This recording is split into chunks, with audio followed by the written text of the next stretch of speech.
So yan po ano mga kalingap, siya pala ang nag-udyok para magpatulfo si Viancy. So yan po yung pag-uusapan po natin mamaya mga kalingap. Pero bago po natin ipagpatuloy ang bidyong ito, sa mga bago pa lang po sa ating munting channel, patuloy lang po natin suportahan ang ama ng kalingap, Kuya Val Santos Matubang at Kalingap Rab.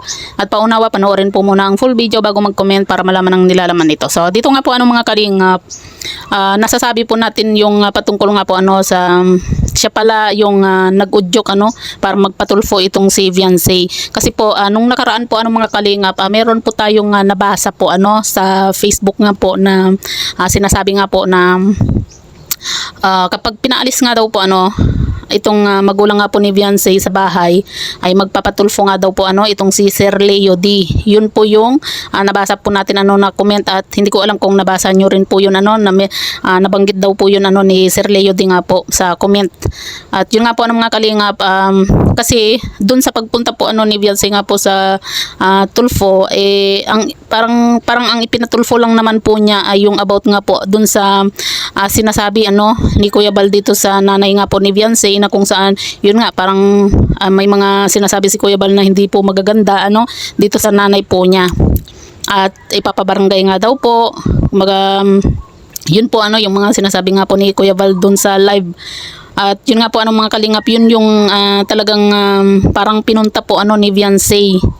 Yung kasi yun lang naman ano yung narinig po natin ano, at saka yung siyempre yung sinasabi din po ano na take down nga daw po yung video ano ni Viancy simula una, at willing naman daw po silang umalis nga po sa bahay.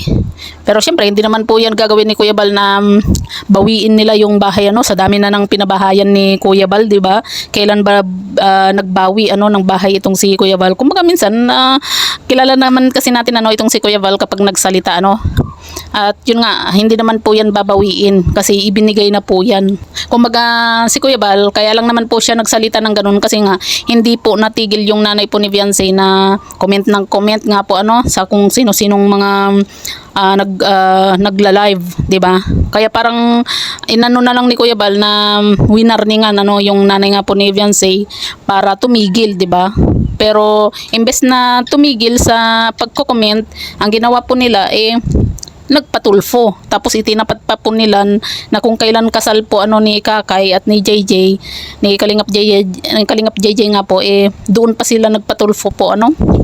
Siguro kung hindi itinaon ni Viancy yung magpatulfo na kung kailan kasal ni Kakay, siguro nandun din po ano or pumunta din po ano itong si Kuya Val dun sa tulfo nga po ano, kasi mas okay po yun na kumbaga magharap-harap ano. Pero gaya nga po ng gusto po ano ni Kuya Val, sa barangay po sila mag-usap at may mga kondisyon nga po ano. At yan nga po ano mga kalingap, natawa lang po tayo ano dito kay Dr. Love dahil nga po sa nadamay po siya ano na hindi na po niya pwedeng i-vlog ano itong si gwapa nga po ano di ba? Kumbaga sila yung gumawa ng issue. Ngayon, hindi na nila mapakinabangan ngayon itong si Viancy dahil pati sila binawalan ni Viancy nga po ano. Pero hindi natin alam kung tutupad ano itong si Dr. Love at talagang hindi na po sila magpapa-vlog ano. Hindi natin na masasabi, di ba?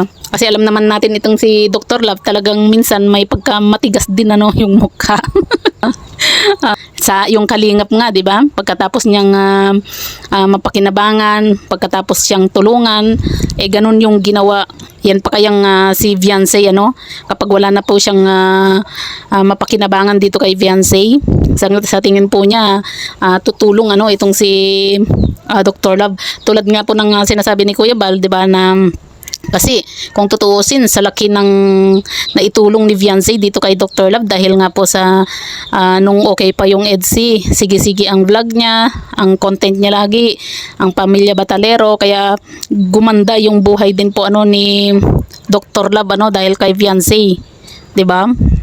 Kung tutuusin na si Dr. Love yung kumita ano, tapos kung makapagsalita sila sa Kalingap na kesyo kumikita ang Kalingap ganito ganyan, bakit itong si Dr. Love hindi ba kumikita dito kay Viancy? At least ang Kalingap kumita sila ng malaki, pero malaki rin naman po yung naitulong nila dito kay Viancy sa scholar, tapos sa Velvet ano.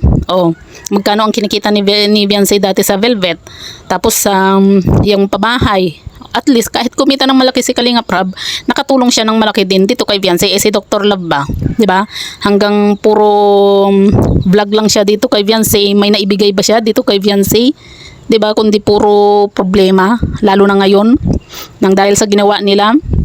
Naipit si Beyonce, tapos kumbaga mas lalong nababa siya, no?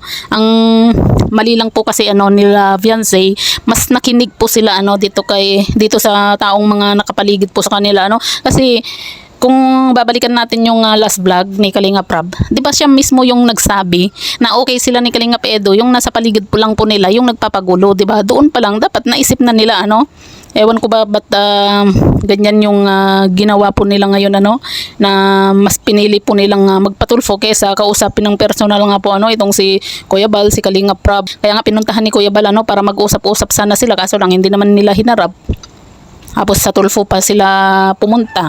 Di mas lalo tuloy silang nabash. O ngayon, dapat ipagtanggol ni Dr. Lab, itong si Beyonce, kasi sila yung nagsusulsul, dito kay Beyonce nga po. At saka hindi naman po yan gagawin po nila Beyonce, ng pamilya po niya, kung walang mga nagsulsul at walang nasa likod po niya, kasi sa tagal na rin po nating sinubaybayan po sina Beyonce. Mabait naman po itong si Beyonce nga po. Na susulsulan lang po talaga.